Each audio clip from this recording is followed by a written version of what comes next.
You're now watching The Wash Daily Leafly Sites podcast today called The Roll Up. One of the writers, Kaneh, was talking about how she was using her old cannabis jars to make bird feeders. Now, one of the big problems with cannabis is that the cannabis containers are usually plastic and end up in trash or in the ocean and landfill, and there's all this waste associated with cannabis use. So what Leafly's highlighting is that if you can figure out a way to use your canisters in a more appropriate way, it's much better. What Hannah did is she made bird feeders out of her old discarded weed containers, and she put in all the equipment she used was like a glue gun and some wire and a drill and very explicit directions on how to make a really nice hummingbird feeder. She was talking about how she had some birds fighting over her hummingbird feeder. You know, birds love cannabis and seeds, and they know what the good food is. And birds have been eating seeds for a long time, and if they can find cannabis seeds, those seeds are history. I found a guy named Doobie Duck.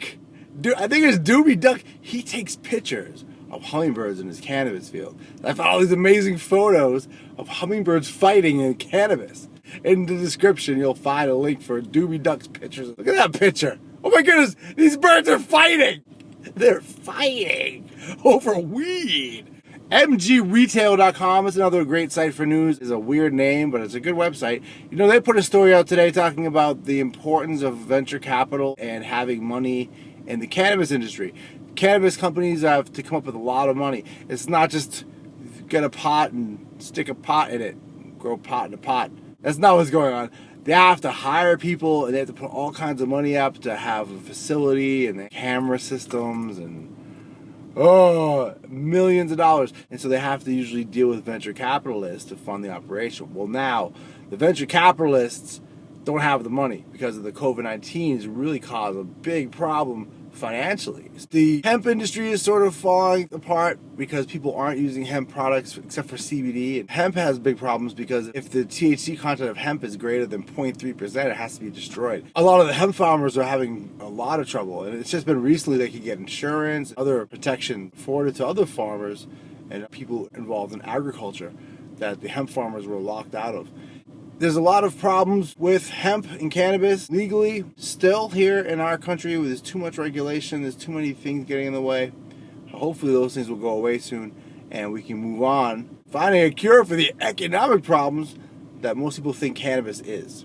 Also in news, Israeli scientists have confirmed that they have found cannabis with high levels of CBD, THC, and CBN.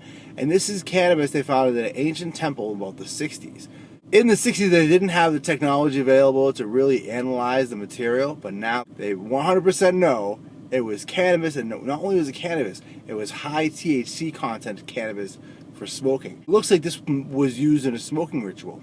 Now, it's connected to the idea that the word cannabism, which has been translated from the Septuagint into the English and the King James, that they mistranslated the word into the word calamus, which is a different plant.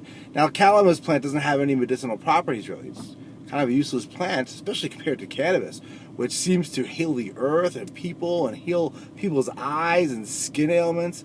I mean, if there's a plant that looks like Jesus, it's cannabis. And so the holy cannabism was a concept, and it is part of the holy anointing oil used by the ancient Hebrew Israelites. So this really supports that idea. Very exciting for people who are looking to the spiritual aspects of cannabis and a confirmation of what they may have suspected. Thanks for watching The Wash Daily.